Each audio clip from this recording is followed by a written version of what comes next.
খোদ রাজধানীর বুকে এই ঘটনাগুলো পুলিশকে একেবারে ব্যতিব্যস্ত করে ফেলেছে।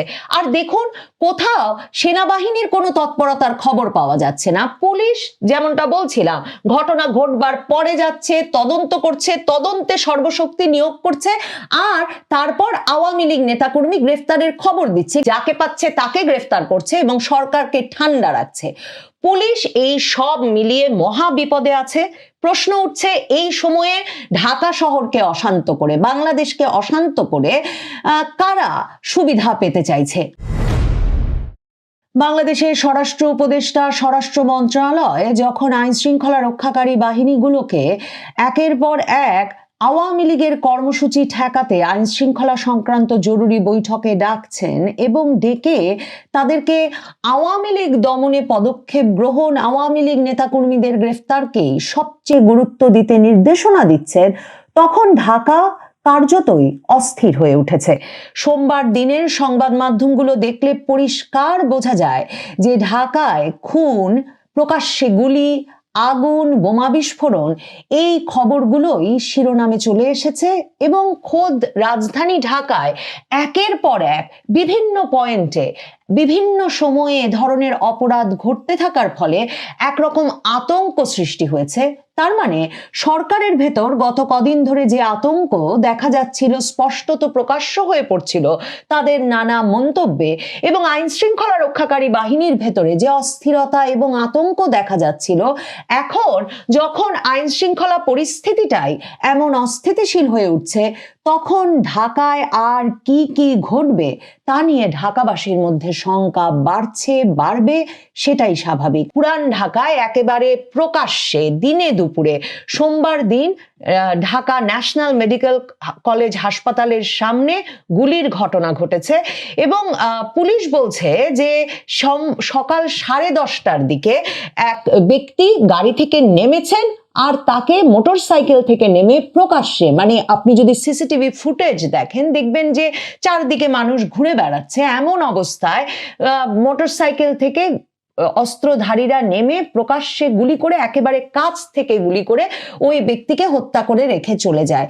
পুলিশ এখন বলছে যে নিহত ব্যক্তি শীর্ষ সন্ত্রাসী মামুন এবং তিনি চিত্রনায়ক সোহেল চৌধুরী এবং সাবেক সেনাপ্রধান আজিজ আহমেদের ভাই সাইদ আহমেদ টিপু হত্যা মামলার আসামি ছিলেন এবং ওই সব মামলার আরেক আসামি ইমন বাহিনীর সন্ত্রাসীরা তাকে হত্যা করে থাকতে পারে বলে পরিবার এবং পুলিশের পক্ষ থেকে ধারণা করা হচ্ছে। ভাবুন, কদিন আগে বিএনপির এমপি পদপ্রার্থীর জনসংযোগের মধ্যে চট্টগ্রাম শহরের বুকে 50 জন অস্ত্রধারী এসে, যাদের অনেকের হাতে AK-47 ছিল বলে সংবাদ মাধ্যমগুলো খবর দিয়েছে, এসে একজনকে হত্যা করে গেল। পুলিশ বলল তিনিও শীর্ষ সন্ত্রাসী সরোয়ার।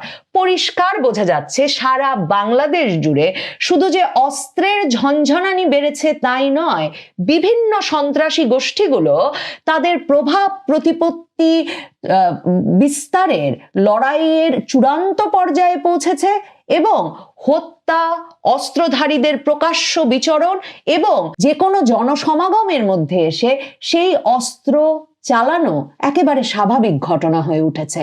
কতটা স্বাভাবিক ঘটনা হয়ে উঠেছে তার প্রমাণ মিলবে, মানে আজকে রাজধানীতে অনেকগুলো অস্থিরতার ঘটনা ঘটেছে বলে সেগুলো শিরোনামে এসেছে, কিন্তু ধরুন মুন্সিগঞ্জের একটি ঘটনা আজকের সংবাদপত্রেই আপনি খুঁজে পাবেন, যেখানে দেখবেন বিএনপির দুটো গ্রুপের মধ্যে প্রভাব প্রতিপত্তি বিস্তারে এক সপ্তাহের মধ্যে মুন্সিগঞ্জের একটি উপজেলায় অস্ত্রধারীদের গুলিতে দুজনকে মেরে ফেলা হয়েছে এবং সেখানে পরিবারের সদস্যরা বলছেন পুলিশকে তারা খবর দেওয়ার পর 1 ঘন্টারও বেশি সময় পর পুলিশ এসেছে ঘটনাস্থলে। পুলিশ যে এই ঘটনাটি করছে সেটা কিন্তু চট্টগ্রামে, যেখানে গত বছর আগস্টের পর থেকে 10টির মতো হত্যাকাণ্ড ঘটেছে প্রকাশ্য গুলি চালিয়ে চট্টগ্রাম শহরের ওপর, সংবাদ মাধ্যম লিখছে যে পুলিশ কোথাও 2 ঘন্টার আগে পৌঁছয়নি। যখন গুলি চলে পুলিশকে ফোন করা হয়, পুলিশ যদি ঘটনাস্থলের আশপাশেও থাকে পুলিশ পালিয়ে যায় এবং এরপর পুলিশ লাশ নিতে আসে। মুন্সিগঞ্জে আজকেও পুলিশ বলেছে যে তাদেরকে ফোর্স তৈরি করে যেতে যেতে একটা সময় দিতে হয়, কাজেই তাদের সময় লাগছে। পুলিশ আসলে তাদের প্রাণ ভয়ে ভীত। আজকে পুরান ঢাকার যেই প্রকাশ্য জনবহুল স্থানে হত্যাকাণ্ড ঘটেছে সেখানেও কিন্তু পুলিশকে তাৎক্ষণিকভাবে আসতে দেখা যায় নাই। পুলিশ ভীত, কারণ পুলিশ আইন শৃঙ্খলা সংক্রান্ত কোর কমিটির যে বৈঠক স্বরাষ্ট্র উপদেষ্টা রোববার ডেকেছিলেন আওয়ামী লীগ দমনে, সেখানেই পুলিশ বলেছে যে এমন একটা পরিস্থিতিতে কিভাবে সেনাবাহিনীর 50% সদস্য সরিয়ে নেওয়া হলো। সেনাবাহিনী কিছুতেই আর রাজপথে আইন শৃঙ্খলা রক্ষার দায়িত্বে নিয়োজিত থাকতে চাইছিল না। একদিকে আন্তর্জাতিক অপরাধ ট্রাইব্যুনালের বিচার আচার নিয়ে তাদের ক্ষোভ, হতাশা, অন্যদিকে নির্বাচনটা কবে হবে না হবে, নির্বাচনের আগে গণভোটের ডিউটি করতে হয় কিনা তা নিয়ে এক রকমের অসন্তোষ, এবং সবচেয়ে বড় কথা সেনাবাহিনীও এই যে অস্ত্রের ঝনঝনানি, অস্ত্র উদ্ধারে যে সাফল্য লাভ করা যায় নাই বিভিন্ন রাজনৈতিক পক্ষের প্রভাব বিস্তারের মধ্যে, সেটা নিয়ে এক রকমের উদ্বিগ্ন, এবং তারা মনে করছে তাদের তথ্য, আইন শৃঙ্খলা রক্ষাকারী বাহিনীর সকলের তথ্য এই অস্ত্রের ঝনঝনানি আগামী কিছুদিনে অত্যন্ত বাড়বে, এবং এই অস্ত্র প্রয়োগ, খুনাখুনি, হত্যা, রক্তপাত রাজপথে, রাজধানীতে একটা ভয়ঙ্কর রূপ নেবে।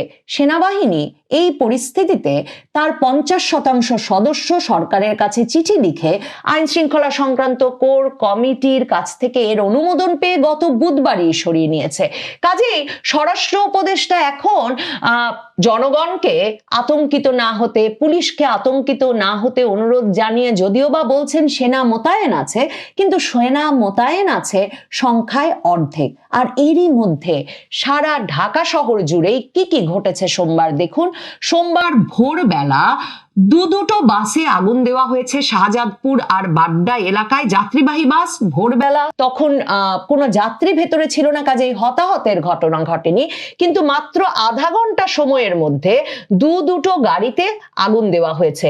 এবং ভোরবেলায় বাড্ডা ও শাহজাদপুর এলাকায় এই ঘটনা ঘটেছে, এবং ভোর 5:40 দিকে গুলশানের শাহজাদপুর এলাকায় যাত্রীবাহী ভিক্টর পরিবহনে আগুন দেওয়া দিয়েছে দুর্বৃত্তরা, এবং সেখানে গিয়ে ফায়ার সার্ভিস ঘটনাস্থলে গিয়ে আগুন নিয়ন্ত্রণে আনার কাজ করতে করতে এই বাসটি, আরেকটি বাস বাড্ডার ব্র্যাক বিশ্ববিদ্যালয়ের সামনে, সেটিতে আগুন দেওয়া হয় সকাল 6:30টার দিকে যাত্রীবাহী আকাশ পরিবহনের বাসে।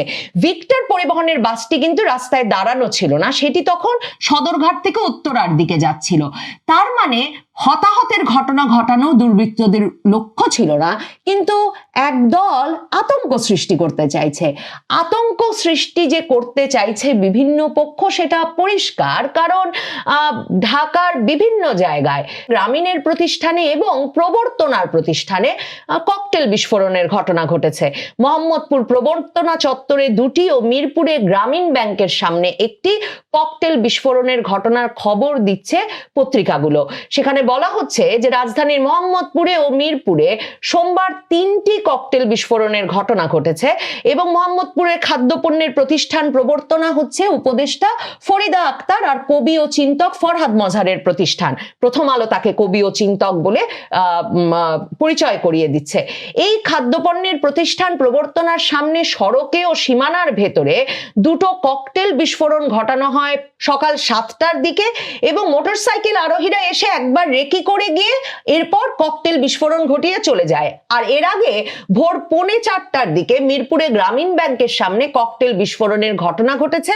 ওখানেও মোটরসাইকেলে এসে 2জন ব্যক্তি এই বিস্ফোরণ ঘটিয়েছে, তাদের মাথায় হেলমেট ছিল। প্রবর্তনার কর্মীরা বলছেন যে মোটরসাইকেলের নাম্বার প্লেটও তারা পড়তে পারেন নাই, আর গ্রামীণ ব্যাংকের ক্ষেত্রে চেহারা বোঝা যাচ্ছে না, হেলমেটও পরা, কিন্তু পুলিশ বলছে তারা তদন্ত চালাচ্ছে এই দুটো প্রতিষ্ঠানের ক্ষেত্রে। প্রধান উপদেষ্টা এবং উপদেষ্টার প্রতিষ্ঠান, কাজে পুলিশকে তদন্ত চালাতেই হবে। পুলিশ সর্বশক্তি নিয়োগ করে, ফোর্স নিয়োগ করে সেখানে তদন্ত চালাচ্ছে বটে, কিন্তু পুলিশ আসলে সার্বিকভাবে আইন শৃঙ্খলা পরিস্থিতি একরকমের নিয়ন্ত্রণে রাখার কিংবা সামাল দেওয়ার মানে পরিস্থিতিতে আছে কিনা।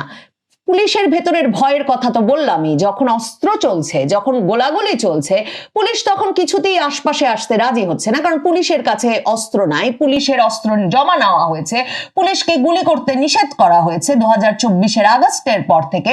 এই অবস্থায় পুলিশ আর সন্ত্রাসীরা যখন গোলাগুলি চালাচ্ছে, পুলিশ এটাও জানে না যে বিএনপির দুপক্ষের মধ্যে মারামারি বা দুই শীর্ষ সন্ত্রাসী গ্রুপের মধ্যে মারামারি, সেই শীর্ষ সন্ত্রাসী গ্রুপগুলো এখন কাদের সরাসরি তত্ত্বাবধানে আছে, নিয়ন্ত্রণে আছে, বা কাদের সমর্থনে পৃষ্ঠপোষকতায় আছে। কাজে পুলিশ এসব কোনো ঝামেলায় যেতে চাচ্ছে না।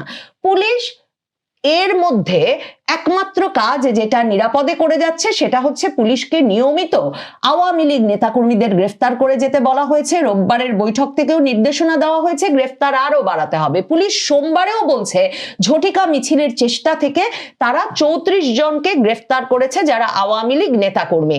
এবং কিন্তু তাতে কি ঝটিকা মিছিলও থেমেছে? সারা বাংলাদেশে মাগুরায়, নারায়ণগঞ্জে, কুমিল্লায় নানা জায়গা থেকে ভিডিও ফুটেজ সামাজিক যোগাযোগ মাধ্যমে ছড়িয়ে পড়ছে, যেসব জায়গায় আওয়ামী লীগ এবং আওয়ামী লীগের অঙ্গ সংগঠন সমূহের নেতাকর্মীরা বেরিয়ে এসেছেন এবং তারা মিছিল করছেন, ঝটিকা মিছিল করছেন। কাজে পুলিশ গ্রেফতার করছে, পুলিশ সবচেয়ে তৎপর এবং সবচেয়ে সাফল্য দেখাচ্ছে যে জায়গায় আওয়ামী লীগ নেতাকর্মী গ্রেফতারে, তার ফলে আওয়ামী লীগের নেতাকর্মীদের মাঠে নামাও বন্ধ করতে পারছে না। বিজনেস স্ট্যান্ডার্ড খবর দিচ্ছে এমনকি ঢাকা শহরের বুকে খোদ ধানমন্ডিতেও ককটেল বিস্ফোরণের ঘটনা ঘটেছে। বিজনেস স্ট্যান্ডার্ড বলছে যে আনুমানিক সকাল 7টা থেকে 7:30টার মধ্যে সেখানেও মোটরসাইকেল আরোহী দুর্বৃত্তরা ধানমন্ডি এলাকায় এই হামলা চালায়। এবং তারা বলছে যে ইবনে সিনা হাসপাতালের সামনে দুটি, তার মানে ধানমন্ডির দুই জায়গায়, ইবনে সিনা হাসপাতালের সামনে দুটি এবং রাপা প্লাজার উল্টো পাশে মাইডাস সেন্টারের সামনে দুটো ককটেল বিস্ফোরণ ঘটায়। মানে ধানমন্ডি 27 নম্বরে আর 7 মসজিদ রোডে এরকম দুটো জায়গায় ককটেল বিস্ফোরণের ঘটনা ঘটেছে। ভোরে ঘটছে ঘটনাগুলো, যাত্রীবাহী বাস হলেও যখন যাত্রীরা বাসে নেই তখন ঘটছে ঘটনাগুলো। কাজে পরিষ্কার বোঝা যাচ্ছে যারা ঘটনাগুলো ঘটাচ্ছে তারা হতাহতের ঘটনা চাইছে না, কিন্তু তারা একটা আতঙ্ক সৃষ্টি করতে চাইছে। তারা এই বিষয়টিতে দিয়ে একটা আলোড়ন